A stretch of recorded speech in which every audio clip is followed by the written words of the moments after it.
We are back from the All-Star break. We've got a lot of baseball to talk about, FAAB to talk about, ads, drops, some guys for the second half, and the Astros making a huge statement in the American League. All coming up next on the RotoWire Fantasy Baseball Podcast.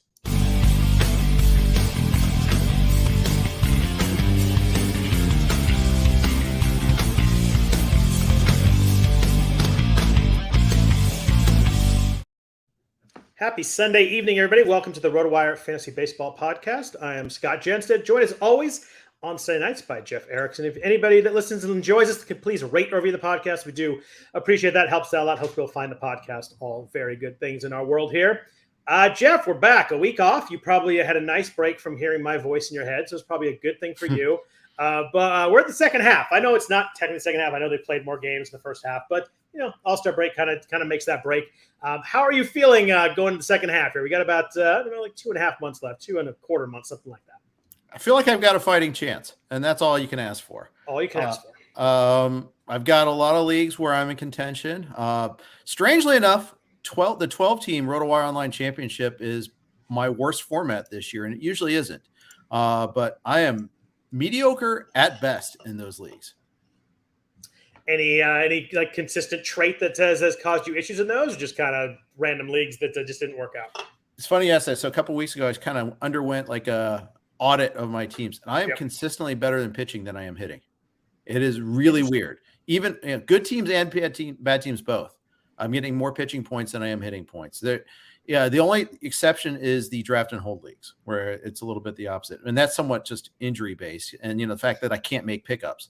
I have like a couple of draft and holds where I can barely field 9 healthy pitchers, which is really hard to do. Yeah, we'll get the injuries. I tell you, the last couple of weeks of FAAB, I've just literally been trying to get live bodies because I just keep having so many guys get hurt. But it's funny you say that because I have 2 main events, and one of them is great pitching where, I can throw 12 of my pitchers every week. And the other one, last in strikeouts, like third to last in the area whip, and just can't get anything going. But I have 71 offensive points. So kind of hanging in there. But I drafted 4 offensive players to start and then Trevor Rogers. So you can kind of have a pretty good idea of where that team goes. But it's funny. I drafted 2 teams, 4 days apart in different parts of the draft. I drafted 1st and 12th, I think.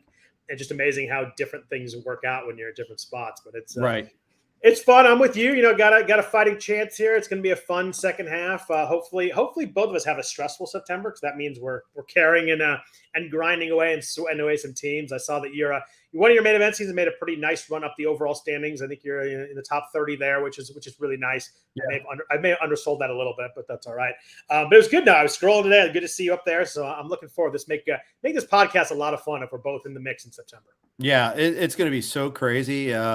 Really got to keep my eyes on the prize because, soccer starts up in a couple of weeks, at least as training goes. And then, soccer games for my daughter starting in the end of the week and end of August. Football starts, we're doing, the radio show is more football oriented. I'm starting 2 football podcasts this week. So I'm up to 6 podcasts a week. So keeping the eyes on the prize is going to be tough. I got to really be efficient with my time. And, everybody does. The hardest part about that is in September, football games on the West Coast start at 10 a.m. They finish at 4:30, and the night game starts. You got to do FAAB in there. It's a tough little game. There, I have you've been to my garage. I have 3 TVs. Sometimes have friends over. It's tough to be well, I got to bounce in the second half here because I got to go study the 4th pitcher for the Rockies and see if I want to pick them up. It's tough. There's a lot of people that fall in that. It's a hard September moves in FAAB and baseball are really tough, and it matters. You got to do it, but there's no way to downplay the fact that football is a big distraction. Even if you don't work in fantasy football, you just sit down and watch football on Sunday. Exactly. It eats up your Sunday. Yeah. Next thing you know, it's all the afternoon games are done. It's 5 o'clock, and you have 2 hours to start your FAAB. And then you look up and Bills and Niners on the Sunday night game. You're like, oh crap! I gotta watch that. So it's just It's want to for sure. And then here's the stupid thing for me too. I've got all sorts of other, I want to watch college football. I want to watch F1. During football season, I wait until Mondays to watch F1. Okay. When I don't, because there's just, I'm updating the value meter and all that. But you run the risk of getting spoiled. Whereas in previous years, heck, no one in the U.S. was paying attention to it. I never had to worry about getting spoiled on Twitter about the F1 results. For sure. But now you've got to block our friend CJ Kaltenbach now to do that. Oh yeah, but he's not the only one. I mean, there's he's a big F1 guy. Yeah. Yeah. But yeah, no, it's fun. Is like he's a fellow spirit. Siege is betting him and all that, so he's a big F1. He's the one that turned me on to Drive to Survive, actually. So credit to him for that, because I think I told you to watch it after that too. Yep, and that hooked me. That's for sure. So, but hey, it's a good problem to have. Yeah, good problem to have. Like if your teams are contention in September, it is a very good problem to have. But it is actually a problem. So I'm looking forward to it. How does your strategy for the second half change? Like you jump into FAAB and it's late July, August. How are you looking at it differently than you are, say, in April or May, where you're just like trying to get the best players out there and kind of see where your team lands? How are you? How is your FAAB Sunday a little bit different now? Well, when I'm not putting out fires, which is seemingly every week, it's more towards categories. I mean, it already is a little bit like, your best teams, you already probably know where you need help the most, right? Yeah.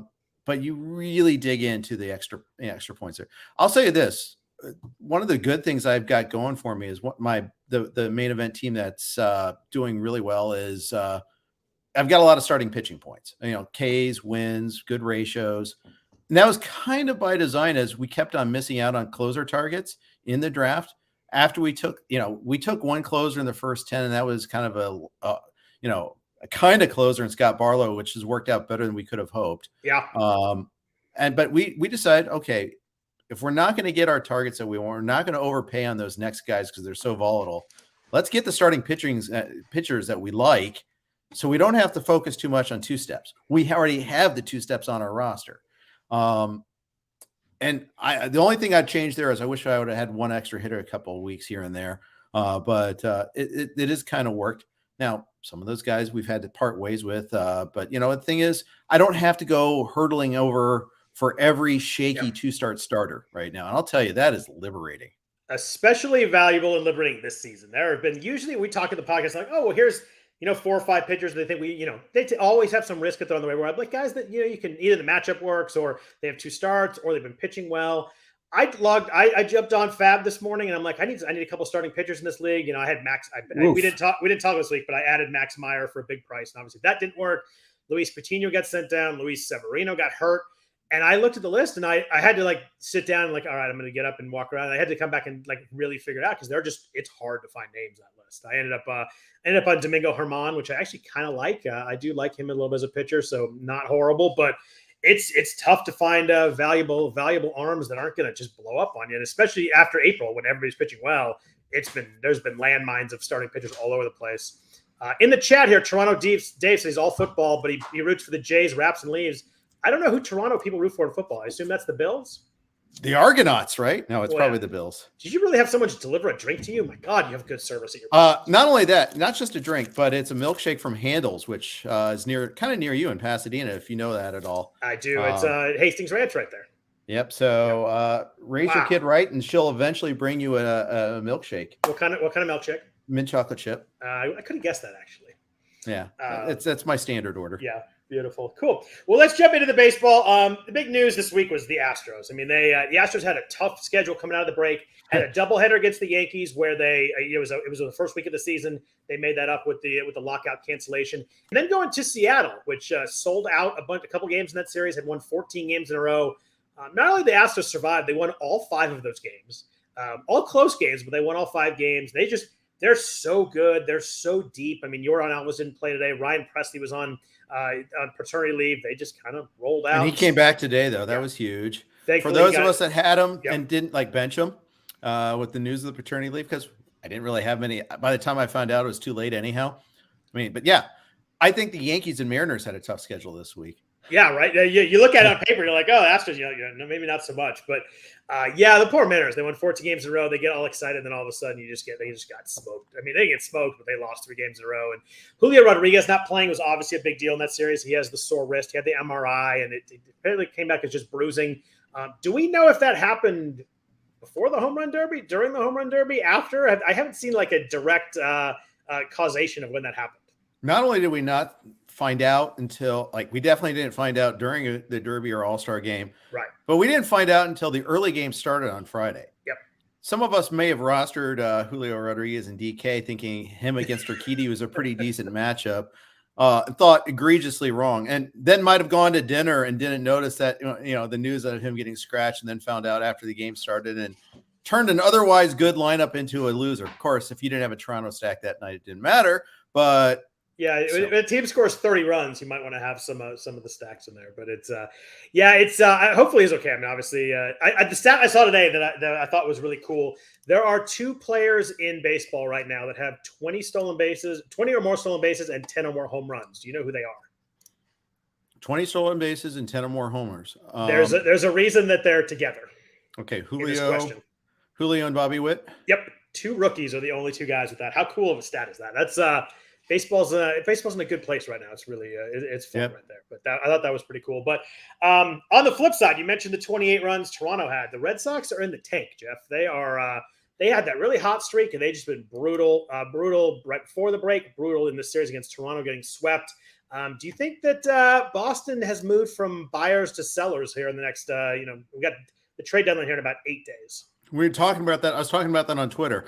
This weekend might have changed the trade market quite a bit. Yeah. The Red Sox, they paved that before the break with their brutal series. In fact, the last 3 weeks they've kind of paved that. They had their run. They were like well above 500. They were well into the wild card, and then they faced the AL East all over again. And they had the fewest games in the AL East among any of their compatriots in the division. And it's been rough. The Yankees and the Blue Jays have smacked them around really well. And that's it's and then Chris Sale got hurt. That's that was cover for them. And then Devers got hurt. Yeah. Story's hurt. I mean, and they weren't buying. I mean, they didn't really build the bullpen to begin with this offseason. So I think they're probably like all establishing now that they could be sellers. But what do you sell if you're them? That's the question. I mean, I guess.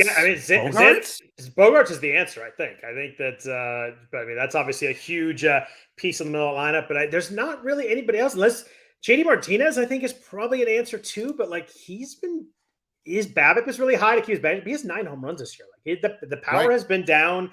Now he has back spasm. He missed the whole series against Toronto. So that's you need to get him playing before you could do that. I don't know who else. Nobody wants Jackie Bradley Jr. Vasquez maybe. Yeah, Vasquez could work for a contender needing a catcher. Yeah, I think that's something there. I mean, he's kind of heating up a little bit too. He had a couple homers on Friday, and when they scored the Rouge late in that game against the Argonauts there. It was funny. It was a good joke I saw from one of my followers on Twitter. I think it was 27-3, and someone goes, "Don't worry, if they get to 28-3, they're pretty good." I saw a number of Patriots Falcons jokes on there that they just won't go away. Yeah, Vasquez is up to 281, so that's a pretty good call actually. He's probably the most likely for someone in a catcher. Catcher hitting 280 is pretty darn nice, good defensively also. But I think Bogarts would be obviously the biggest name. I just don't know if they'll pull the trigger on it. Yeah, and that's the question. I mean, even like in the bullpen. I mean, first of all, they don't have that good of a bullpen to begin with. But the guys that are good, Whitlock and Houck, you're not going to trade them. You would think that. I mean, they're young enough where there's no reason to trade them. I'm just looking at Bogart's contract. Man, he has 4 more years at $20 million a pop. Yeah. So but he's 29. I mean, he's obviously a valuable player. I just don't know if someone's going to take on 4 years. You get the right guy, right team, maybe. But it's not like he's a year Bogarts and a half. Has 4 more years? I'm looking at Spotrac. Is that wrong? I don't know. I don't know. I was under the impression that he was like gone soon. He turned down an offer. Free agent in 2027. Well, he signed a 6-year, $120 million contract. It looks like in 2020. Yep. $20 million vesting option for 2026. Maybe he has some sort of opt out. Okay. Oh, he has an opt out clause after this year. There you go. Okay. So he does have a way out of that, but yep. And at $20 million, like he could opt out of that. Actually, usually we see guys like, well, there's no way James Harden's opting out of that. But Bogart's at $20 million. He gets that in the open market, right? Yeah. Good call. Good call, LJ in the chat about he can opt out. I did not know that he had the opt out in there. I just saw the full contract. But that's interesting one. He's 29. He's got 4 years, $80 million. He does better with that if he opts out. So he actually could do it. Yeah, he could. Maybe Pavetta's tradable. Boy, these last 4 or 5 starts have hurt that trade value. Yeah, it's turned him back into the pumpkin there a little bit. Yeah. I mean, his ERA is probably 4.5 now. So just suddenly it's it's exactly 4.5 actually. It's just if you could have traded a month ago, you probably could have got something nice, but he got smoked by the AL East. Buy when there's blood in the streets with Evaldi, I guess. Yeah, coming off that brutal start against Toronto, but yeah, I don't know. You're right. They don't have it unless they want to. Maybe they know Bogarts is opting out. They probably have had some discussions with him and maybe figure that maybe he wants to go to contender. I don't know, but we got some good races though. I think the best races in the NL East, Braves and Mets, both teams that are about 600, playing about 600 ball, game and a half difference. The Mets just finished off a win tonight where Edwin Diaz had to come out and save the bullpen a little bit. But the Mets are way ahead. The Braves have made a really good run here the last 6 weeks. I think that's the best matchup. I know the Brewers and Cardinals are close, but I think it's clear that the Mets and Braves are a class ahead of those two teams, at least so far this season. That's a really good race. It's gonna be a lot of fun. And two big name, big market teams with a lot of stud players. Probably maybe add some more in there, but that's a fun race right there. It is. It really is. And I didn't see that Diaz had to come in there, but of course he did the job. He came in 8-4 with 2 on and no outs. So like you think I was like, oh, it's a cheap save, and I realized there was no outs. So that's a real save. Yep. You can thank Julio Rodriguez for creating a save opportunity. I just traded for Diaz tonight in XFL. Does the save count, or you got to wait till Monday? No, it counts tomorrow. I mean, okay. it doesn't count tonight, but I wish they didn't need him so he'd be fresher for when I added him, but that's okay. He wasn't used the last couple of days, so we're good. I think the 51.4% K rate will be just fine, even with the usage tonight. Yeah. Did you see they're showing that's an insane number, by the way. Yeah. Yeah, it is. The only thing that was annoying about that graphic is they showed Aroldis Chapman at the top and they showed him as a Yankee. No, he was on the Reds at that time, but all the other guys they had Kimbrel on 2 different teams. So I know they're trying to pay attention to what team he was on, but apparently nothing exists pre-Yankees with Yankees. So that's okay. It's just a slight to our Reds. I'm offended for you. And you should be. I'm offended for myself. So another reason to hate Chapman as far as I'm concerned. Hey, any reason you give me to dislike Chapman, I'm good with that. Yep. We're at the All-Star break. Who wins the World Series? Right now, you got to pick it. Astros over the Dodgers. It's hard to go against that. That's a very chalky prediction, but hey, I'm a chalky guy. I'm going to go Yankees Braves. Yeah, you were right last year. You nailed it to almost to the number of games and everything, right? I got every series correct the whole way last year. That helped me in the NFBC playoff contest. I actually finished second. So that was. Did you bet it? Yeah, I bet the Braves to win the World Series. Okay, how much would you get it at? It was a pretty good number. I don't remember. I was gonna say, yeah. It was because they were. I think I took it like a week before the playoffs started. I questioned you. I remember that. Braves. Braves? Yeah. I can't remember. The odds are pretty good. I have to look. I have it somewhere, but that's a good question. I did cash in there in the NFBC playoff contest, but I never cashed. I never do well though, so it was fun. I love that Braves team last year. Yeah. But let's jump into to week 17. I can't believe we're saying week 17. That's crazy. Big week. We got 16 teams with 7 games. We have 4 teams with 5 games though. Cardinals, Mets, Twins, and White Sox all have 5 games. So a big thing to note there. It's a big discrepancy between those 4 teams and the rest of the league, which a lot of that have 7 games. We do have an all Rockies home week, or almost all Rockies home week. They have 6 games at Coors. They play 1 game tomorrow at Milwaukee.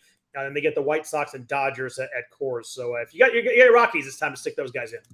Yeah, absolutely. It's which Rockies? That's the problem. CJ Cron, you're definitely using him. Yeah, you're using Cron. The other guy, they just mix and match a lot, but you can't use all of them. I think you use Diaz, Elias Diaz at catcher. You definitely use Chris Bryant. I mean, Chris Bryant, hasn't been a good year, but at least he's playing now. But the rest of those guys, I think Brandon Rogers sticks in there as someone I play all the time for. But the rest of those guys, they do swap guys in and out. Even Ryan McMahon's starting to lose time. He's not playing against a lot of lefties. Yeah, that's true. That's true. They're just a weird franchise, and they blew one today against the Brewers. I know there was some talk like they still have a chance at the wild card. I'm like, okay, they have a chance mathematically, right. Yes, but no. Yeah, I don't see that happening. But outside of the Rockies, offenses that I was looking to pick some guys up, the Dodgers jump out. Obviously, there's not a lot of Dodgers available. I do like Trace Thompson a little bit. I don't know if you saw the game today. Had a good game. Clay was chugging beers and high-fiving fans. Yeah. Clay Thompson's just a good human, by the way. He's living his best life.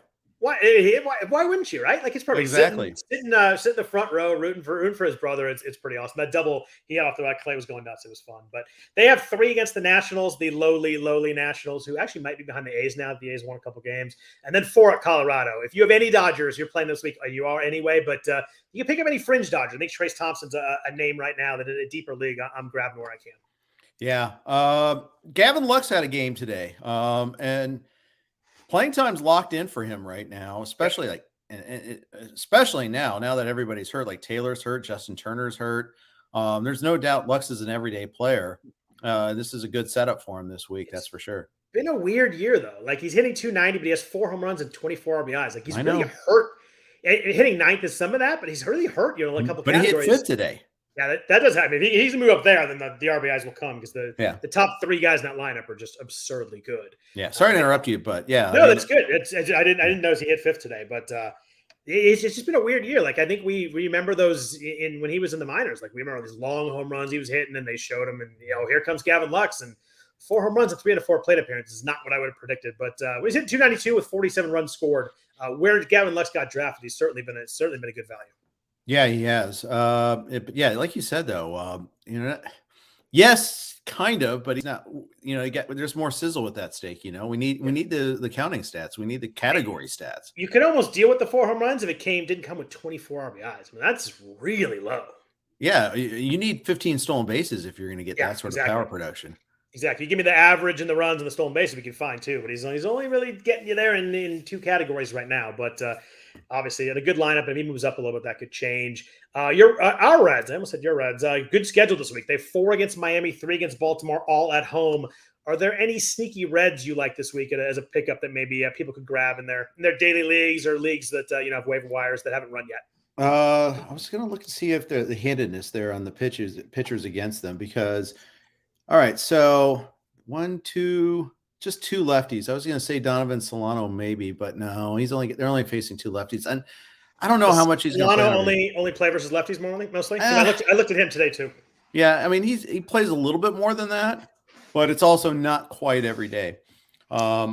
It's your friend Trevor Rogers is one of those, so it's I posted a little poll on Friday because in our Yahoo Friends and Family League, I'm just short on hitters. I gotta drop a pitcher, and it's either, unless I can pull off a trade with either Rogers, Lance Lynn, or Josiah Gray. I mean, not bad guys to have, but when we get off, look at my team and tell me who you want for Rogers. I'll trade for him.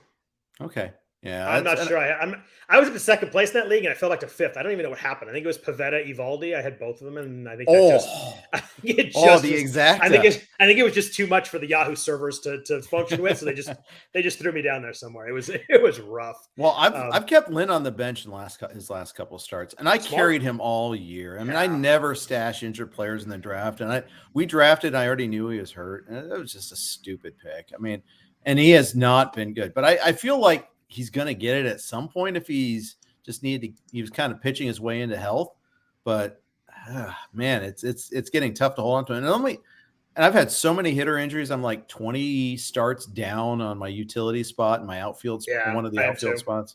And it's a 16-team league. It's hard to find offensive players in that league with daily moves. Every time I look, I'm like, oh, it's Chad Pinder, or it's the dregs. He was on my roster for a long time. He's on my roster now, so that's why I thought I picked him today at least. I picked him up. I think I picked him up this morning, but yeah, it's a deep league and it's tough. But Astros again, another good week. They're 3 at Oakland, which obviously works out well, and then 4 against Seattle, who they just beat 3 in a row. So obviously, if any Astros, the Astros are a little bit interesting right now because they do have some injury issues. I mentioned Yordan Alvarez. It sounds like he's got the hand soreness again. They're going to kind of monitor that on and off. It sounded like today was pretty precautionary, but I think that's going to be an issue. And with a 13-game lead in the division, I expect we're going to see a lot of weeks in September where Yordan sits 2 or 3 times just to kind of keep that going. I do like Chas McCormick as a pickup on the Astros right now. Seems like he's taken over a little bit in the outfield now. With the Yordan's going to be only DH. Can't play the outfield. Jake Myers got hit by a pitch yesterday. Didn't play today, and has been struggling. He started out well, and he's striking out a lot right now.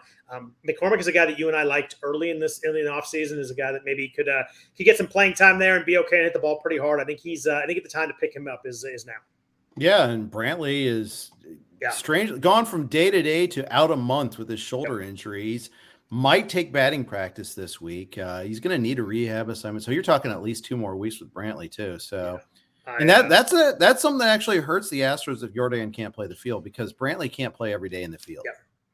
Yeah, and I mean they have such a buffer there, but I'm sure they do want to catch the Yankees for best record, home field in the ALCS they matter, but they're not going to do that to the detriment of Jordan or Brantley. So I think McCormick is the pickup right now. It's a really good week with him with 7 games. Lastly, the Giants.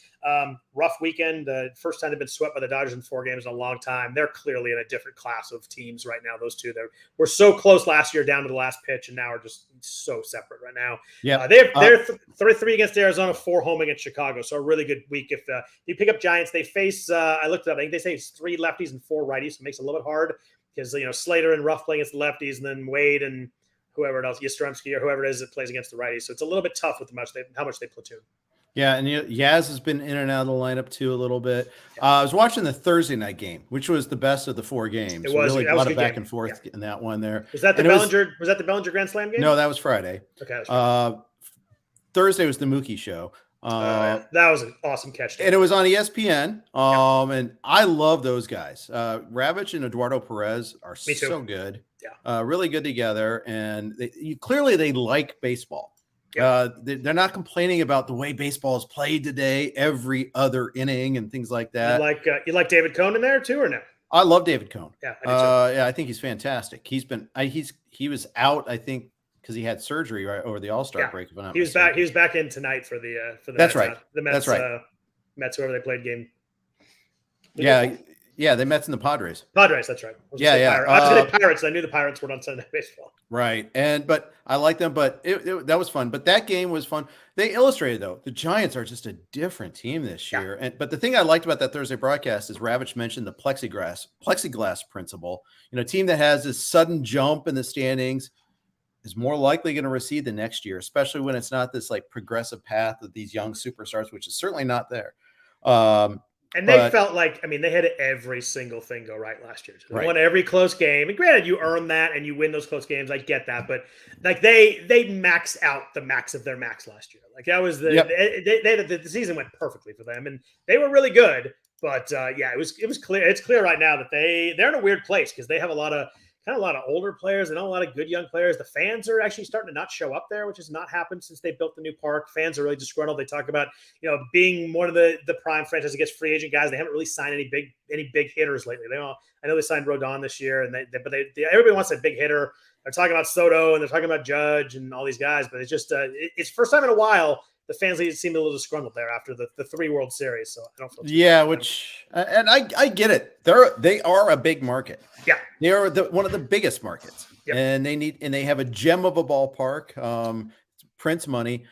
I get it. They're not going to be in on the Soto sweepstakes. It sounds like from what I've heard, but it's also they were due for a drop down, and their defense is horrendous, like horrible, like worse than the Phillies bad, which is.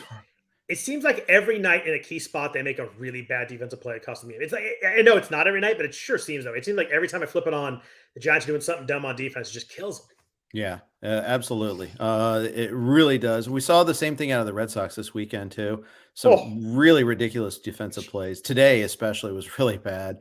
The inside the park grand slam is one that we'll see on highlight tapes. Jarren Duran. Yeah. Oh my gosh, go after the ball after you miss it. Just. Yeah, I think he saw it. He must have seen the left fielder coming and realized he wasn't going to get there, but still, like it looked so bad that he just. It's a bad optics thing. He just stood there. It was so bad. Yeah. Before we jump into FAAB for this week, does Juan Soto get traded before the deadline, in your opinion? If you would have asked me a week ago, I'd have said no. But you would have thought I was crazy if I said a week ago, right? Exactly. I am convinced that the numbers got released on purpose by the Nats. To provide cover for when they do trade him. I think this was one of those, we tried sort of announcements, because if all you have to do is go by average annual value, and you can tell it really wasn't a competitive offer. Because it was 15 years or something, right? It was 15 years. It was like the 20th highest average annual value contract. Keep in mind, in 5 years, that'll be like 40th, you know, He'll be like one of those. That's the way inflation works, guys. It's the way it is. And they did, and they deferred a lot of that in one way, form, or another. I know the initial report said no, but then a secondary report said yes, a lot was deferred, like the Harper offers when he was on the market. And I think people just see 440 and they freak out by the big number because it's such an astronomical number. But yeah, when you look at the AAV, which matters, and the thing is, if he signs an 8-year deal, he can sign another deal too. So I'm sure the last thing he wants to do is 15 years unless it's a huge average annual value. So it'll be interesting. I tend to think they wait till the offseason myself, but the more you hear, the more it seems like it's not totally crazy they could move him. But man, a guy like a superstar is at 23, like that, it's a wild situation wherever he goes. Yeah, it's just a question of, is the team willing to really go all in? Because you really are going all in when you trade from me in terms of the prospects. I see the funny, don't read Twitter, don't read the comments, et cetera, et cetera. But the funniest thing I see is, it's a no starter for me if we include super awesome prospect X. Like you mean the one you hope in a 99th percentile turns out to be as good as Juan Soto? Yeah. Someday, maybe. Right. Cardinals can't do this if they include Jordan Walker. Certainly can't take on Corbin's contract. Yeah, what? Are you insane? You know how much putting Soto's bat in the middle of that lineup would help? You could argue that he is the best hitter in baseball, but you could unargue and say it's just the top 10 hitter in baseball. Just call it a day. And there's no doubt about that. Yeah. I mean, you see what adding Soto to that lineup in St. Louis does? I mean, it's insane.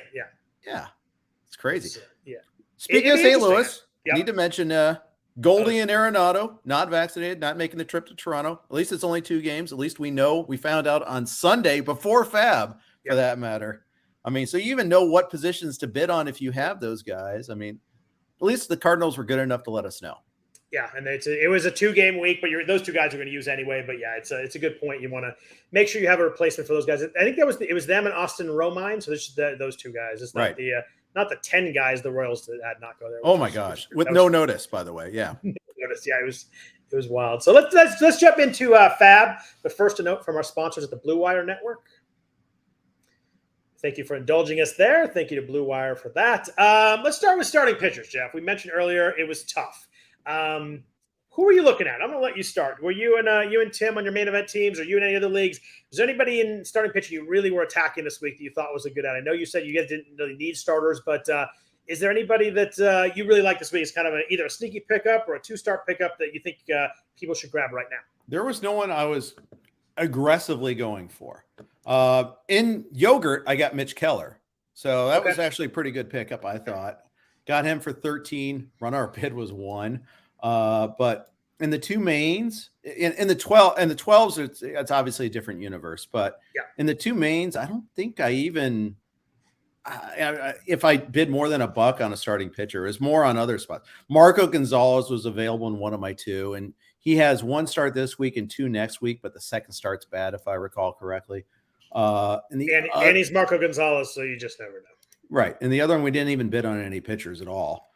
So yeah. The guy that I liked, it was frustrating to me because there's one league where I need pitching and one league I don't. There's nobody I have to drop. And he was, of course, available in that one. It wasn't really other, but Cutter Crawford in Boston, pitching pretty well. I know Boston is a bit of a mess right now. If you look at his last 4 starts, he's getting 3 runs in 2 of them, 1 run in one of them, and no runs in the other one with doing the math real quick. 24 strikeouts in those 4 starts. So getting some good strikeout numbers there. You look at K to walks. He's pitched 42 innings for the Red Sox, 27% K rate, 9% walk rate. Maybe that's a touch high, but we K rate in there. K minus walk of 18%. That's really workable on a FAAB pickup. Swing strike rate's almost 12%. He's shown me enough that, I'm not throwing him against anybody. I'm not throwing against the Yankees or the Jays, but enough where if I can grab him and put him on the bench at the right starts, use him in the good matchups, I think he's a guy that is addable. Definitely in a 15. I think he's addable in 12 right now, too. I agree. And his name came up, and he was in my waterfall of picks. Great weekly waterfall. Great baseball name, too, by the way. Cutter Crawford's a great baseball name. I got to ask, though, does he throw a cutter? Does he throw a sinker? Does he throw a 4-seamer? What does he throw?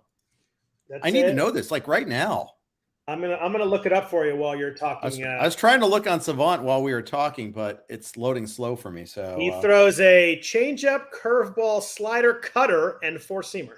Okay. He throws the cutter 30% of the time, so it's a pretty it's his second most used pitch. So he doesn't spare us the cutter. I like that. He does not. He if that was a pun, I didn't get it, by the way. Oh, that's a song reference. Oh, I didn't get it. What song? It's good. Like first wave alt rock. Sparrows the Cutter. No, you haven't heard that song? No. Who sings it? I will tell you momentarily. It's like you can't get mad at me for not knowing the reference if you don't know who sings it. It's a pretty common. It's a pretty well played song. Echo and the Bunnymen. All right. Yeah, I know who that is, but I couldn't have named the song. It's a good tune. You are a much more refined music person than I am. You just like a little more country than I do. That's all. I like a lot of country, but I'm usually like whatever's on the radio, whatever's in play kind of thing. I don't know. Erin would like your musical taste. She likes some country every once in a while. Fantastic. I like to hear that. Yeah.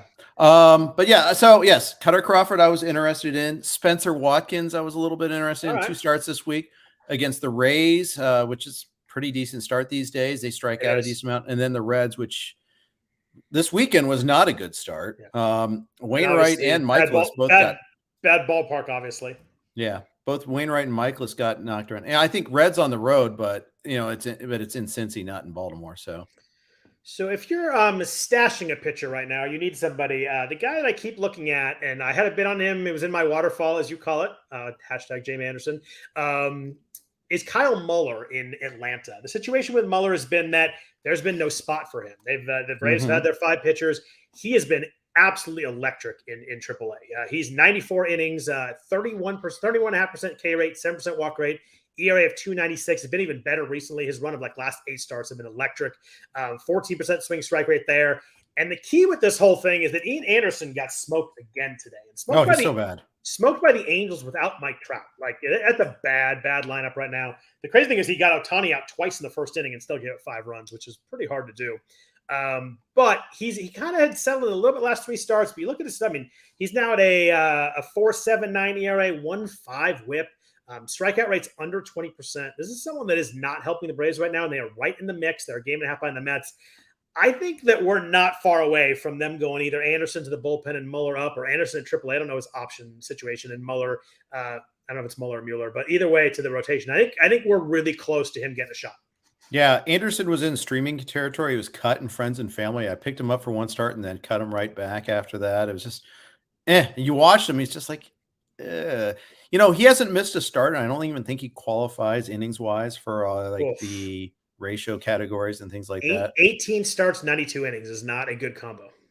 No, I can't watch that. I don't want. And it's one thing to not watch your closer. You got to watch your starter. Got to be able to watch your starter. Yeah.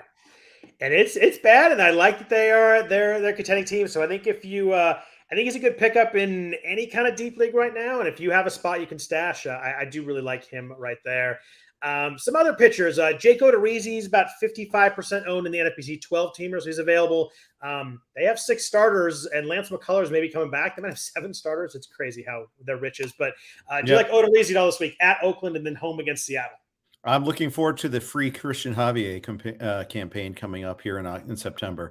Although prediction, McCullers comes back as a reliever. That's what I would do if I were them. Yeah. I love his stuff as a reliever, and you could throw him a couple innings, and you just don't want to. I don't think you want to put him in the rotation, and he's just not this year. Next year, not this year. Yeah, it was fully stretch him out, get him going. I think he'd be a really nice weapon coming out of the bullpen with his stuff. Yeah, I think so too. Although Odorizzi could get cut. Or cut from the rotation just as easily too. But ERA is under 3.6 right now, and I know. Yeah, he's pitching all right. Actually, I keep thinking the same thing. We'll just throw Odorizzi out. And then I look and I realize he's 3.56, 1.19, and maybe they don't want to throw him out. And it seems like they want to, they don't want to really ride Verlander right now with the lead. They gave him 7 days off, 3 starts in a row, kind of around the All-Star break. So I think they're pretty happy in their 6-man right now, and they don't really need to push anybody. Yeah, Verlander skips the All-Star game. It's that was probably at their behest, request. You could say. Go ahead and throw Paul Blackburn out there instead of Verlander. We're good with that. Yeah, and then what happened to Blackburn today? Yeah, just like that. Paul Blackburn's ERA is 4.4. Yeah, I know. He is. That was like the. Who is the? There's so many guys like that. The Reds 1990 World Series team winner. Why do you have to bring that up? I don't know why. But he was Jack Armstrong was the All-Star game starter, I think. And by the end, they didn't even want to use him in the rotation in the World Series. I mean, that's where it feels like, minus that whole World Series thing, that's where it's tracking with Blackburn. I wish you had thrown Jack Armstrong multiple times in that World Series instead of freaking Jose Rijo. My God, he's so awesome. He was nasty in that World Series. Oh, I love. But he pitched 1 and 4, I think, in that series. He did. There were only 4 games, Jeff. I'm aware of that. Yeah. Not a fun Eric time. Davis is still in the hospital in Oakland, but so they usually throw that one at me. So I thought I'd preempt you, but Billy Hatcher's too busy scoring runs or something. I don't know. Chris Sabo's having clutch hits. Glenn Braggs is hitting one over when it matters. And then you just go Dibble Myers and who's the third guy? Norm Charlton. And winning after 6, it's over. So yeah, that was so awesome. Jeff, question for you in the chat: would you go Jake Odorizzi or Tyler Wells this week? Which one would you prefer? I'm assuming I think that's Tyler Wells and not David Wells. Probably Odorizzi because of its 2 steps. I was going to answer the same thing. Yeah, I mean, unless you've got some sort of like cap on innings or starts for a given week, because Wells gets a home start against Tampa Bay. That seems pretty choice, but one of Odorizzi starts against Oakland. I think you have to. I mean, the A's are 100%. Yeah, the A's are so bad. You got to throw that one. Yeah. And then the Mariners is the other start, and that's Mariners on the road are actually a better hitting team than at home, I think. At least that would be my guess without looking at. I'm not going to use actual stats. I'm actually just going to assert that. No, it's a tough place to hit. That's all I'm saying. Any interest in the 2 Texas guys thrown twice this week, either Dane Dunning or Glenn Otto? I think I'm finally done trying to figure out Glenn Otto because every time I throw him, it's a not a good thing. It's not automatic to use him in a 2-step, is what you're trying to say. It has not been automatic for the people. No. Okay, good for short. I thought about it. He was on the very last one of my bids in each one of the chains there, and please don't get him. That was kind of basically where I was at with that. 17% K rate, 12.5% walk rate. I looked at that. I'm like, I don't even know why I have him on my bids, but I have at the bottom 2 as the same way. I'm like, I hope I don't win this, and I didn't. Yeah. So that was good. I've said it multiple weeks in a row. Braxton Garrett in Miami, if he's still available in your league, I really like the way he's pitching. A couple of those have been against Pittsburgh. I do get that. He's had some really last nice 2, in fact. Yeah. But he's pitched really well. I watched him. He passes the eye test. 21% strikeout rate, a walk rate under 6%.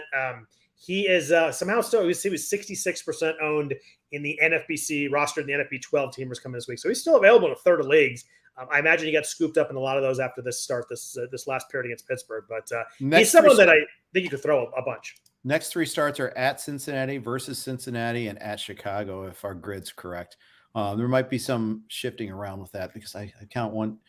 No, I think it's right. So so he gets a 2-step next week, but 1 start in Great American Small Park this week. Not a great setting, but. Yeah, I wouldn't argue hard if you wanted to pick him up, bench him at Cincinnati, and then throw him the next week. I wouldn't argue that hard. And if you're a 12-teamer and you got some good options, but I do think he's someone that's rosterable and throwable most weeks right now. Yeah. The Pittsburgh guys, you mentioned Mitch Keller. JT Brubaker's been pitching pretty well too.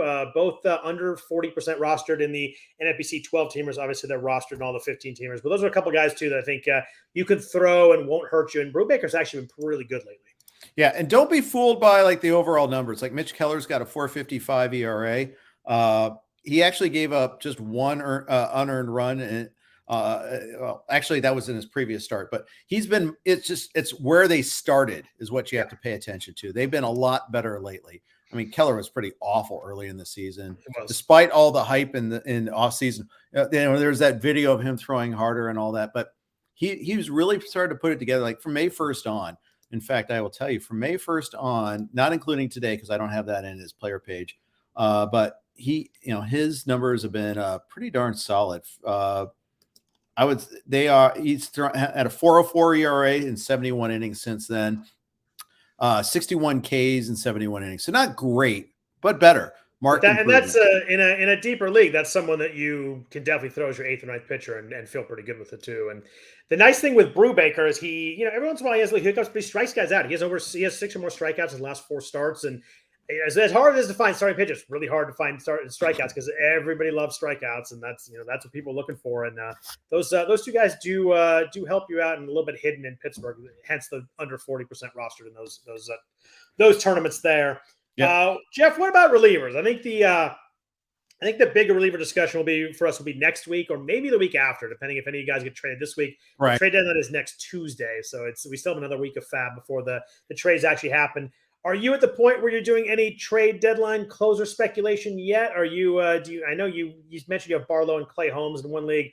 I don't know how you are with saves in leagues. Is there anybody that you're really trying to be sneaky with? Maybe you're grabbing a couple weeks early. You think becomes a closer? Yeah, in the other league, which I drafted Liam Hendricks, which is definitely not getting second round value for, but he was so good before the All-Star break too, and then just these last couple of games have not been good. I know. So I also have David Robertson in there, and I'm worried about him getting traded away. So I did decide to do one spec play on Yeri De Los Santos for $1 unopposed. My favorite spec play. He actually got picked up in my league where I need saves last week. I think I had him in for 1 and he went for 2 or something like that. It was just the thing I like about him is that time when Bednar was out, like they went right to De Los Santos. Like it was like he was the one that was getting the saves. And our situation is always when a guy gets traded, it's like, well, are they going to go committee? Are they going to do this? And it seems like if Bednar gets moved, it'll be De Los Santos and then he'll slide right in. Yeah, pitched the 8th inning today. That's the only thing I was a little concerned with, but well, no, I'm not concerned with that. And then Underwood pitched the 9th after the Pirates actually rallied. Then Bednar pitched the 10th. No, actually, no. I'm sorry. The Pirates rallied. Underwood pitched while they were trailing, and then the Pirates rallied the bottom of the 9th. Then Bednar pitched the 10th, and had another rough outing. And he's been kind of little tiny shakiness lately. Had that horrible outing against the Marlins on July 13th. Had a bad one against the Brewers on July 10th. So, and he might get traded, or maybe they'll mess around. Who knows? So they should trade him now. By the way, he had those like arm issue around that 2 bad starts. Like that might prevent him from getting traded, though. I assume teams will check that out, but man, I'd want to get the value from him when I can. Maybe they're trying to hope for 2 or 3 clean outings and then move him. But you're right. As great as he was early on, there's been a little bit of an issue recently. I still really like him, and he would be one of the prime guys I would try and trade for as contender. But yeah, doesn't look quite as pristine as it did in May. Right. Any thoughts with like the Cubs? You mentioned David Robertson. Seems like maybe Scott Efros or Chris Martin there, but I don't know. Or Michael Givens still. Yeah, unless they trade him also, but yeah, that could work too. The Orioles, a lot of talk about them maybe moving Jorge Lopez. I think they should. That would be a nice move at the peak of his value, having an all-star season. They've drifted back. I think they're kind of on the edge of the Astros, the wild card now, but that'd be an interesting one. Like I think Felix Bautista would be a pretty good pickup if they do move Lopez. Oh, I agree. I have Bautista in a AL only league already. I've actually had him for a couple of weeks, but that's only because it's an AL only, so I can get away with a non-closer even being rostered there in the first place. But 33% K rate, 1.6 ERA, a WHIP under 1. Like he's a legit really good pitcher this year. Yes, he is. Lopez has been awesome though too. I mean, let's not take anything away from Lopez. No. Lopez has been great. But he's exactly the type of player you trade. You should trade. Peak of his value. You don't need a closer this season. It'd be a really smart move to move. Yeah, I think unless you really think they're going to compete next year, but one look at that starting rotation, and I can't say that they're going to compete next year. And he's 29 too, so it's not like you're dealing a 23-year-old closer where maybe in 2 years you're competing. That helps, but their division's so good. He's 29, and I would move him if you could. And if they get some good, I'd argue that the age actually helps a little bit in thinking that he might be for real. He's not going to get hurt, as likely to get hurt. I don't know. Maybe that's just me wish casting, but no, I think that's all the more reason to trade him though too. I mean, again, I think if the Yankees just lost Michael King, he's out for the year. Aroldis Chapman gave up a 3-run homer to the Orioles on Saturday. They don't have, Green's still, Chad Green's out for the year. Loaiza's back, but is he really back? What's Zach Britton going to do when he comes back in September? I think the Yankees are an obvious trade for a reliever. It might not be Lopez. It might be somebody else. But I think and they made the trade. Remember, they made the trade for Clay Holmes last year. Seth Klein, who's in a scarf with me, he and I were chatting about that. And he pointed out that Holmes was even before the deadline. You saw the Blue Jays last year, trade for Simber and another pitcher from the Brewers. I mean, the fact is, you don't have to wait. Don't wait till the day of. Go get that pitcher now. Every extra game you get from this acquisition, could be that causes you to win one more game. Could be huge. Don't wait. Michael King is a huge loss for the Yankees in the playoffs. That is go out there and throw 2 shutdown innings in a key spot. That's a really big loss. And I know that everybody thinks Michael King is good, but I think that was on the radar how big a loss that would be. And I don't mean to, by trading Jorge Lopez, I don't mean to. He's been great. You're right. His K to walk is K minus walk is 20%. Whips under 1. He's been legit really, really good. And I don't think any of us thought it would be this good when he kind of half got the closer job early in the year.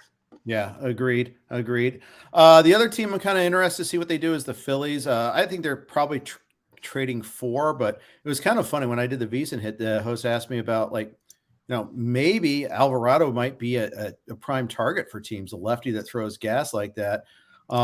And Phillies just had a nightmare weekend. Got swept at home by the Cubs. I mean, the Cubs were coming into the All-Star break. The Cubs were just giving games away. They were really bad. So to get swept by the Cubs is a really bad look for a team that thinks they're a contender. So, but they're only one game out of the wild card too. So I don't know. And Dombrowski never wants to rebuild. I wish Jose Alvarado walked a few fewer guys, because the walk rate just scares the hell out of me in a big spot in a playoff game. I don't trust him out there at all. Yeah. Let's talk about some hitters that are available in FAAB this week. There were a couple of call-ups. One of them was a call-up after being called up and then sent back down, then back up. But that's Nick Prado in Kansas City, who came up for the Toronto series, then quickly went back down. Then our friend Edward Olivares, to nobody's surprise, went back on the IL. It's just I finally gave up this week. I dropped him. But Nick Prado is up, playing first base a lot. Were you in on Nick Prado? He's been pretty good in the minors, but seems to strike out a lot.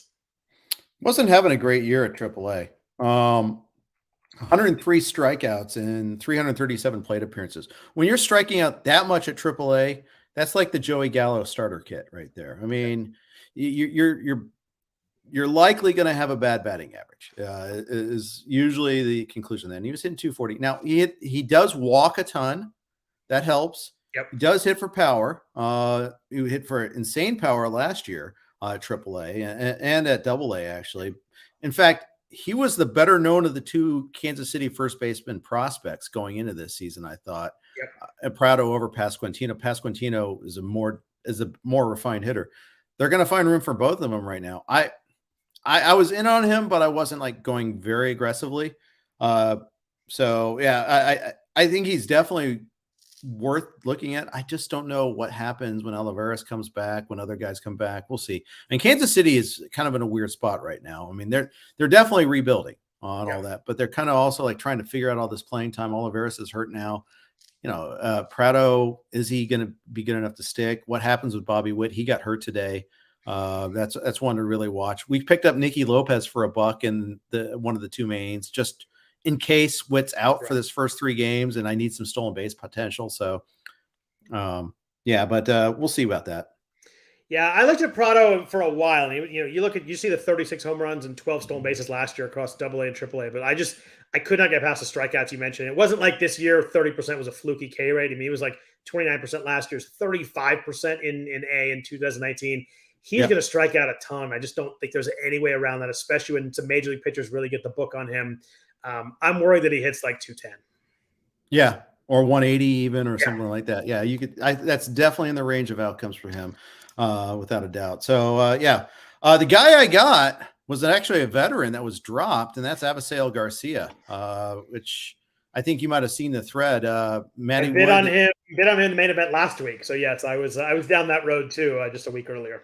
I'm frankly surprised he was cut. I understand he's not having a good year, but he has enough of a history and now the Marlins just lost Jorge Soler again. But I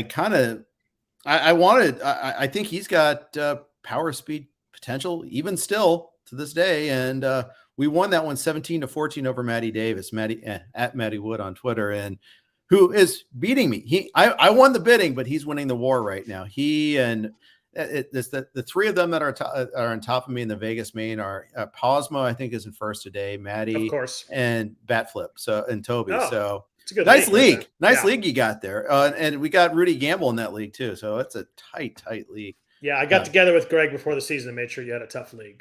Appreciate you on that. I made sure that you got the noisy table just to bother you there a little bit. I definitely had the noisy table for sure. It was a fun draft, but I definitely had the noisy table. It's funny because last week on Garcia, I was in on it. It's one of those guys that like, well, he was really good last year. I understand he's struggling also, but I'm usually at the point where like, give me that. Give me the guy that's done it before. I'm looking at my bids from last week if I can find it here. Yeah, I bid. If I look at it, I bid like I think I lost 29 to 25 on him. I had him and Kyle Lewis, and I had Kyle Lewis above him. I won Kyle Lewis, and my secondary bid on Garcia got beat. So I actually wanted both of them. I had them in the 30s, but I had Garcia in the 30s. I think that what is last year? 29 home runs, 8 stolen bases last year, and hit 260. And I looked at his stuff, and he's not barreling quite as many balls. He's striking out a little bit more. So there are some things for real that he's been a little bit worse, but. And I know he struck out. I think he struck out 3 or 4 times today, and it was a kind of an ugly over 5. And Marlins fans are kind of upset at him, and their offense has been bad. But this is a bat that can, if he gets going, can be someone that starts for you every single week in a 15 team. Yeah, although they did just call up JJ Bleday, who's similar to Prado in that he was more hype than production as a prospect. Although I think Bleday was starting to come around this year a little bit, kind of reinvented himself. We'll see what happens when Soler comes back, how the playing time meets out. I mean, maybe Jesus Sanchez is the guy that loses out. That's possible too. He's been bad too. Yeah, Bleday was the last guy I was going to ask you about. He had 20 home runs already in AAA this year, but hitting 228. Weird because he didn't strike out a lot last year. It was like a 21.5% strikeout rate last year, 27% this year. Swing strike rate's up a little bit. But he walks a ton also. Marlins fans seem to be pretty excited about him as a guy that can hit and stick. So I was in on him. I think I ended up getting outbid on him. But I think as I look deeper, I like Bleday a little more than Prado kind of for the rest of this year. I can see it. I think Bleday kind of traded some contact for power. And it's worked so far. But 27% at AAA usually equals what, 35, 36% in the majors. And that means batting average is not going to be bueno. But you never know. We have a 2-month sprint here. Maybe take pitchers a month to figure them out, and then that often happens. Yeah, I probably wouldn't take the over 240 on either one of them. So I think they both kind of fall in that bucket. I just think Bleday's playing time's gonna be a little more locked in. I think they really want to give him a run, but I'm guessing on that also that the Royals might give Prado a pretty good run too. It depends how. Olivares is tough. Olivares missed like 6 weeks earlier this year for a quad strain, and I don't think we've seen exactly how serious this one is, but it's a quad strain also. When I saw that, I dropped him, and it was fringy enough that I wasn't going to hold him through an injury. But I don't think we've seen a timeline on him, and that may impact Prado's playing time a bunch too. Yeah, absolutely. And they may trade Benintendi, they may trade Hunter Dozier, they may trade some guys. They may open wide up for Prado too. Yeah, I just don't see this whole Yankees for Benintendi thing. I just don't really see. It's weird because I know that obviously he can help them, but he's got to miss 6 games when they go to Toronto. That's part of it. They have 6 more road games in Toronto. That's a big part of their. We're only talking 2 months left, and then they might play Toronto in the playoffs. Like I don't know if you can trade for a guy that you can't play. I don't know. Maybe he's willing to. If he gets traded, maybe he's willing to change his mind. But he's right now would miss 6 games in Toronto and maybe a playoff series. That makes it tough to trade for a guy at the deadline. Yeah, at least we don't have to worry about the New York side of things. But no, it's and honestly, I don't think he's that good. He hits for average, doesn't have an especially great arm, doesn't run. He just hits for average. Yeah, he has 3 home runs this year. Yeah, and I guess he just slides into Joey Gallo's spot, and you just kind of cut bait on that if you do it. I suppose, and I guess that gives him depth. Maybe he has decent enough range, but I know he doesn't have a good arm. I've seen it in action before. I just think I don't think he's that big of an improvement. But maybe it doesn't cost that much. I don't know. I think the cost is all there because if you can get him fairly cheaply, he makes contact, he gets on base. It was a 390 OBP this year, and that's gonna help you hitting in front of some of those guys. But the home run stolen bases aren't there from a fantasy angle, but I imagine the Yankees are looking. I am overlooking the OBP. Yeah. You're right. I am overlooking the OBP a little bit. It hasn't been that high in the past, but it is 390 right now. He's walking a good amount, and the BABIP has helped his average. But the 390 OBP, if you get it in front of Judge and Stanton, that'll definitely help, and that'll certainly help over Joey Gallo's 290 OBP. Yeah, that is true, and they have enough slugging types in that lineup. Yeah. I guess that's the thought there. So. All right, you persuaded me that I could see it being useful. They hate Gallo. Gallo can't hit Yankee Stadium because he's just pressing and so mental. It should be a prime player. I think he's hitting $145 or something Yankee Stadium this year. It's just been It's been ugly. Any other names that you're picking up on in free agency this week? We had Bobby Dalbec back in our lives with Rafael Devers out. Maybe he's going to get more playing time. Joe Adell is back in Anaheim. Kind of seemed like he's playing every day, hitting fifth or sixth. We mentioned Chas McCormick, mentioned Chad Pinder. Were any other outfielders that you were looking at, or corner guys, I guess, with Bobby Dalbec? Any of those guys interested you this week? Yeah, Joey Wendell's another one that was available in some. I got him in yogurt. He was available in one of the two mains, but we were just putting a timid token bid in there just in case. But and he seems to like he's playing a lot now. Jazz Chisholm's out for so long, basically the season. They put him on 60-day IL today. Yeah, if anybody's thinking about dropping Chisholm, it's the 60-day DL kind of locks that in today. You can absolutely. Yeah. Any love? Were you stashing anybody? Any like Gene Segura love where he was available? I really like Gene Segura. I just was not in a space where I could stick another injured guy, and it bums me out because I saw him get bid on my league, and I would have loved to have him in 3 weeks, but I just couldn't do it this week with the injuries. It's tough when you're in that situation. I just couldn't afford it. Right. I think Pinder was available in one of my AL only leagues. I was looking at him, but I agree with you on Segura. I wasn't going too hard on him. And in fact, in my AL only league, which was Tout Wars, I purposely I have holes to fill. Like I lost Devers there, which is devastating, obviously, in an AL only, but the inventory wasn't great. So I kept all my bids really low this week. Next week is the big week. I'm hoping, knock on wood, that I have anything to go after. Is there a certain reason you're saying that, or you're just hoping? Is there someone you're expecting to get called up? No particular individual person. Just I want chaos, as always. Every trade deadline, I want chaos. Oh, you're hoping for a trade deadline. I got you. Yeah. Now, I wish the deadline was Saturday or Sunday. Well, I can see why they don't want it on a Sunday. But yeah, it's going to make Tuesday fun. It's August 2nd. It's a Tuesday. There's only one day game scheduled right now. And that's a doubleheader with the Padres and Rockies. So, chances are, we'll know all the results of the trades before most of the players' games and all that. Should be some fun theater. I just want trades. I want something to talk about, want to write about, and act upon. Yeah, I always love it. I hope we get a couple of big moves too. I think that it's starting to lean that way a little bit with some teams that are selling that maybe we didn't think were going to. Any Will Myers this week? I'm looking at other names here. We talked about Trace Thompson earlier. I think that's kind of the extent of it. No. I'm not. I've kind of finally given up on Will Myers. I just think that's gonna be a crowded situation when he comes back too. Yeah. Let's hit some of the news and notes. We talked about a lot of injuries already, but you mentioned Rafael Devers. He's put on the IL for his hamstring issues. Frustrating one here. I have him on my main event team that's doing well. It is a big loss. I am a little bit behind. Like RBIs are probably my worst category, and he is obviously my best RBI guy because my first round pick Mookie Betts leads off, so not really a big RBI guy. It's a rough loss. Do you have any sort of feel for how long it's going to be? We didn't really get it. They put him on the IL right away. They're kind of trending towards not having to play for. I hope he comes back fairly quickly here, though. Yeah.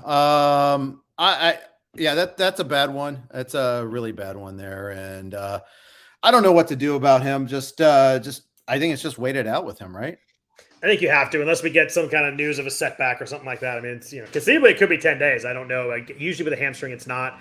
I'm hoping, I'd take 20 days and be pretty happy with it. So I'm hoping we get something in that range. Yeah. It's just devastating. And again, the Red Sox tanking right now. They can take their time. I mean, it's just all these things are cascading at the same time here. It's really bad timing. For sure. Max Meyer, who was the big pickup last week. We did not do a show, but he was the big ad last week. Made it a third of an inning, two-thirds of an inning, and left with a sprained right elbow. Jeff, if you have Max Meyer, are you dropping him now? I might. Yeah, probably, but spoiler alert, I did after spending over $150 on him last week. I dropped him. He's not going to pitch for a couple of weeks, and then maybe who knows what happens. I just think they're going to be overly safe with him more than anything, though. Yeah, I think you're probably right about that. Yeah. Boy, oh boy, we have part of my distraction. We're taking turns trying to block a particular user. I saw one of your friends join the chat there. Yeah, one of your friends. Come on. Hey, I'm definitely not the one on Tinder here, so it's definitely not mine. I'm guessing neither of us have ever been on Tinder. Adam Duvall out for the year, surgery on his left wrist. So if you have Adam Duvall anywhere, it's an easy drop. We mentioned Jazz Chisholm. I want to talk about Mike Trout. Mike Trout, it seemed like it was not a big serious injury. Then he was playing the All-Star game. Then he didn't play in the All-Star game. They put him in the IL, but he'll be ready to play Saturday. Then he's be ready to play Monday. Now news came out. He got a cortisone shot. Won't be ready Monday. They haven't really given a timetable. This seems to be going the wrong direction with Trout here. Yeah, there was a case there where I think there was like within 15 minutes, it was like he could be back Tuesday. Oh, there's no timetable now. Yeah. I'm really nervous about this one. And obviously we have nightmares of last year when it felt like he was going to be out 2 weeks and he missed 4 months or whatever it was. And the Angels are rapidly falling out of being circling down the drain again. Yeah. And I sure as heck hope he comes back soon because the game is better with Trout. But if I have Trout somewhere, I'm just a little worried. I'd like to see him on the field before I breathe easy on that one. Yeah, I was getting ready to I do have him. I actually do have Trout in a couple leagues. But I'll tell you what, I mean, how much of a discount? The thing is, he hits so well when he's healthy. I mean, he goes through, he's like streaks and slumps a little bit more now in his career. He's had 2 massive slumps this year. But he still has 24 home runs in 79 games. Like, right. Yeah. Exactly. It makes it really difficult to avoid him. But man, I mean, gun to head right now. How far does he have to drop in the main next year before you take him? Man, it's just so hard to answer not knowing what the next 2 months look like. I mean, if he comes back in 2 weeks. So he misses, so he ends up playing, what is that, 130 games or something like 125 games. Probably like the end of the second, early third round. And even then, I'm like a little hesitant because he doesn't steal any bases anymore. But I mean, he's so good. But it's tough without the stolen bases. He has 1. I mean, it's pretty much a 0 over the last 3 years. He has 4 stolen bases the last 3 years. I can't take him over Jordan Alvarez or Aaron Judge, like power hitters that don't run either, or Vlad Guerrero, and that's 3 guys that there's no way I could take him over those guys. Yeah. By the way, I'm going to bone of contention here. One of those power hitters does run. Yeah, Aaron Judge has 8 steals, right? 9 stolen bases this year. 9. It's like Goldschmidt stealing 17 in a year. You know it. You just don't. It sneaks up on you. Don't realize that, but he's It's a shame my pitching's so bad that I'm wasting the fact that I got him at pick 60 in the main event. You're not wasting. I see your standings. Yeah, not wasting it, but it's like that pick at 60. Like I just wish that would be if I had a couple pitching team that's the best offense I've ever. That's had. The Vegas one, right? Yeah, that's the best offense I've ever drafted. Oh, easily. I mean, no shit. I mean, I went Jordan at the 2-3 turn and Judge at the 4-5 turn. Like insane. Judge slipping that far down is insane. Yeah, he went like pick 3-4 in my other main, so it was not even close. So yeah, I see that our friend Anthony Gialdi is enjoying the troll in the chat, so maybe there is some benefit to the Tinder ads. So Anthony, I hope that's a good time for you there. Julio Rodriguez missed the weekend. We mentioned about him, the wrist soreness. Someone in the chat mentioned it was actually they heard it was actually from a stolen base before the All-Star game, which is kind of crazy that if he had a sore wrist, that he went and hit 70 home runs in the All-Star game, whatever he did, because he went to the home run derby, because he went to the finals of that. But hopefully he's back soon. The MRI was clean. He just has wrist soreness, and apparently it's supposed to be it's supposed to be okay. But if you have him, you obviously want him back pretty quick. You mentioned Bobby Witt earlier. He left the game today. He had a stolen base and then left. Hamstring tightness. They say it's day to day. Obviously, that's concerning with a guy who's a lot of his values. He has 20 stolen base today. That's one that's big for me. I have Devers in my good main event team, and I have Witt also. So that losing one is fine. You can kind of overcome it. Losing both would be really tough. Yeah, it really would. Hopefully, we'll find out before we have to set our lineups. Trying to see what the Royals are. The Royals playing tomorrow. The Royals, they do play tomorrow. They play the mighty Anaheim Angels tomorrow. Oh, that's right. Anthony said he's going to see Greinke versus Syndergaard. That's a great matchup about 7 years ago. Well played. But no, still, that'd be a fun game. Obviously, the Royals are fun when they're all aligned. So I hope Witt. My guess is Witt does not play tomorrow. I read a bunch of reports afterwards. It sounds like they was precautionary, just tightness. I would guess. I'm hoping for like Wednesday. I'd be really happy with that. If he avoids the IL, I'd be pretty happy either way. Yeah, I picked up Nikki Lopez for that Monday start. By the way, Nikki Lopez versus you and Nikki Lopez have a long history together. Yes. Oh, Yeah, I got him a little bit cheaper this time than last time. That's a sneaky Thor versus Thor ad. I like that. If he can find a way to get on base, that's 3 or 4 steals right there. That's the big if. If is doing a lot of work there, unfortunately. Yeah, the getting on base is tough, but if he can, my gosh, that's second and third every time. That's free money right there. Yeah. JD Martinez mentioned a little bit earlier, missed the weekend with back spasms. That one concerns me a lot just because the Red Sox are, as we mentioned, slipping fast and only 8 home runs this year. He's got to be the batting average has been really good, but it's disappointing from the power angle. Justin Turner, another veteran, to miss the weekend. They hope he's available for the next series. Dave Roberts said they hope he's going to play against the Nationals, who they play Monday, but we'll have information on that. Brian Reynolds, some good news. Expect to be activated on Monday, so some good news there. Just going through, there's a lot of injuries. Andrew Keaney coming back on Wednesday. Are you throwing Andrew Keaney this week if you have him? I think you have to. Home against the Nationals, who are the worst team in baseball. Yeah, I am. Definitely. You got to do it, right? Did you see the quote on Andrew Heaney's rehab start? No, I did not. Tell me. Scout said it's the worst outing he's ever seen from a major league player coming down to make a rehab start in the minor leagues. That doesn't sound like an endorsement. Incredible. I read the quote. I'm like, there's no way I read that right. And I read it. It's like, he said the worst outing he's ever seen. Wow. Yeah. Maybe that cools my jets just a little bit, but yeah, it could be a Soto-less Nats lineup. But yeah, I think you have to throw that. I mean, if you can't throw that, why do you have them? But it was not a ringing endorsement to be sure.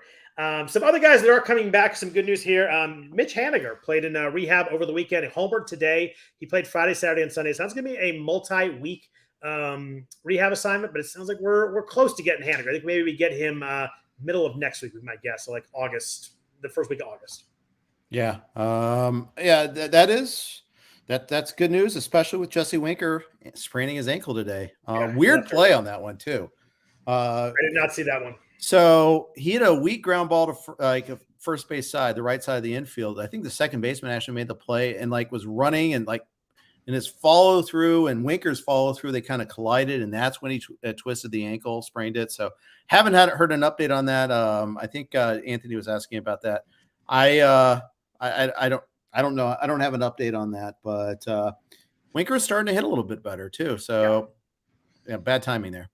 Freddie Peralta with the Brewers is making his first rehab start today. I haven't checked to see how it went, but he was making a rehab start today, so he's probably a couple weeks away. So if you held on to him, maybe there's some light at the end of the tunnel there.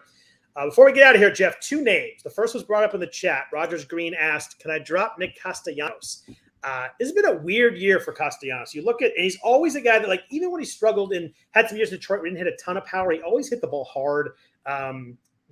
Did you share the spam ad? No, I was trying to block it again. Sorry. Beautiful. But Castellanos, just leave us the hell alone. Castellanos is a different hitter so far this year. His hard hit rate is down 12%. His barrel rate's down 3%. He's striking out 4% more than last year. Not quite to the 2020 year rate when he hit 225, but still 25%. He's walking less. Every single metric is down. I don't know if he's pressing first year in Philly, coming off the contract, but he has 8 home runs, 4 stolen bases, hit 245. For where he was drafted, he's been a pretty big bust, and I see a lot that makes it seem like he's just not the same guy as he was the last few years. I wonder if he's just unhappy there, pressing. He was unhappy today with the media. That's for sure. Yeah, first year of a big contract, the Rick and Glenn thing. Once again, it might matter. That stuff does matter. Some players get affected by that a little bit more than others. Yeah, he might be very unhappy there. He might be regretting not going to either. Since he doesn't seem like it was an option, but Miami. I mean, although he's the one that opted out of his contract, so it was an option. He could have kept his contract, I suppose. But I wouldn't drop him. But I understand. I don't think you drop him either. I think you have to hope that something clicks with him. He's just the guy was 3,400 last year and hit 310. He's just too good of a hitter to drop. But I think you just have to. You got to live with him, and he's bad all year. You just made a bad pick, and it didn't go well. But I don't think I could. I don't think I'd quit him right now. Yeah, I agree with that. By the way, injury wise, news and notes. We didn't mention Steven Matz. Yeah. He's basically done for the year. Torn MCL. That's another thing that affects the trade market. Now the Cardinals can trade for both Soto and Corbin, and that'll be helpful. They got laugh now, but they actually got mileage last year from. Who's the guy who's since retired? You hate him because he was on the A's. Brett Anderson? No, against the Royal playoff. It was John Lester. John Lester, thank you. God, I don't know where my brain is. There's a lot of left-handed guys with the A's that I hate, huh? Yeah, there is. You're just a hater. I clearly am. Yeah.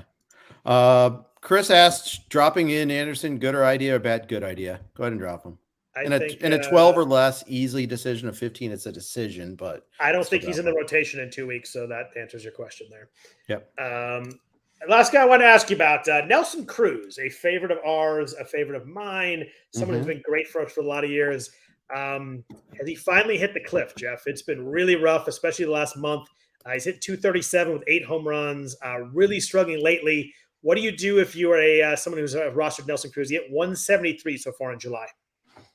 And he's tying up a utility spot too. Yep. And trust me, that matters. It really matters when you have 6 good outfielders and you can't play them all. Or I might be speaking from experience, one of my 12-teamers. That extra corner, like there's a lot of guys that you just – I find myself having corners that I'd like to play too, and it's just he has over 2 home runs in 1 month this year. He has 2 in March and April, 2 in May, 4 in June, none in July. I don't know what's up. We had so many years where Nelson Cruz is too old. He's not going to be good. And he was good all the time, good every year. Still hitting the ball hard, but he's striking out a little bit more. It's hard to find something that's like really different or really wrong. Barrel rate's down a little bit. I just think he's a little bit less. Maybe he's swinging and missing him more at 15%. I'm worried here, Jeff. It's a sad day, but I'm worried. Here's a crazy idea. What happened in Tampa Bay was not a function of hitting in that ballpark, but just the start of the falling off the cliff there. He's 42. And the thing is, he doesn't necessarily get hurt more often, but it takes longer to fully recover and doesn't recover all the way when he does come back. And if someone dropped him in your league, are you picking him up? I'm going to keep him honest bid in there, but honestly, no. I have to also because he's a relative of mine and we're essentially family, so I'd have to put a bid in on him. But right, I tell you what, though, a hell of a last 8 years of his career. He had 37 home runs, 37 or more home runs in 6 straight years. It was an awesome run. I'd love to see a flourish. Do you think the Nationals try and trade him? Yeah, they can try. I mean. They're not. The return will not be Joe Ryan. Let's just put it that way. No, that is definitely true. I love Joe Ryan, by the way. I love watching Joe Ryan pitch. Yeah, somebody mentioned in the chat how good is Yandy Diaz. Yeah, I don't like Yandy Diaz, so let's move on. Why, Scott? Because he hit 2 solo home runs against the A's in that freaking wild card game. We didn't even get an out in the wild card game before we were losing. Like the A's in the playoffs is just such a nightmare. It's just Yeah, it's either Yandy Diaz or Justin Verlander, one of the two. Yandy Diaz going oppo twice. Like, give me a break. The dude hit like 2 home runs that year, and he goes oppo twice. It's just ridiculous. Yeah.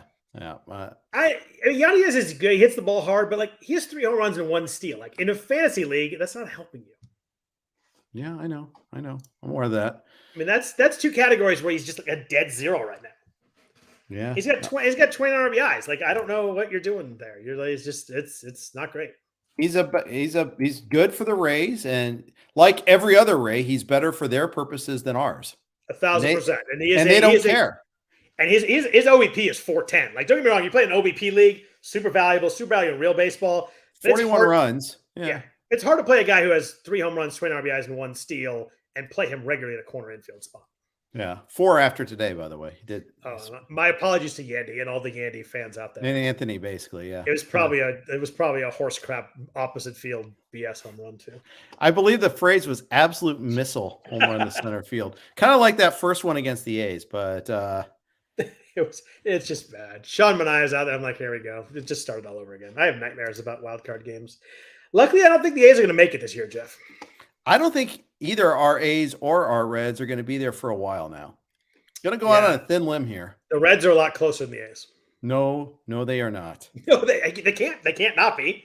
The A's 2 best prospects are catchers, and they drafted a catcher in the draft. Like, what are they doing? Honestly, though, I will say this: the Reds do play in the NL Central, so they do have that in their favor. So, but they're, Bob will just like go half measures when he tries to contend, but he won't really try to contend. It'll just be long-term sustainability, Last question in the chat. Someone's trying to replace Mike Trout with J.J. Bleday or Tyrone Taylor. I am a Tyrone Taylor fan in that choice there. I would definitely go Tyrone. I'm a fan of his. I would go him. Agreed. Cool. Well, thanks everybody for listening. We really appreciate it as always. Thanks for the questions in the chat, even from the person trying to sell us on Tinder. We do appreciate you listening at all. But thanks everybody for listening. If you want to follow Jeff on Twitter, he's at Jeff_Erickson. I am at Scott Jenstad. We'll be back at you next Sunday night with some more baseball talk. Hope you guys have a really great week. Hope your teams all make a run up the leaderboard. Take care.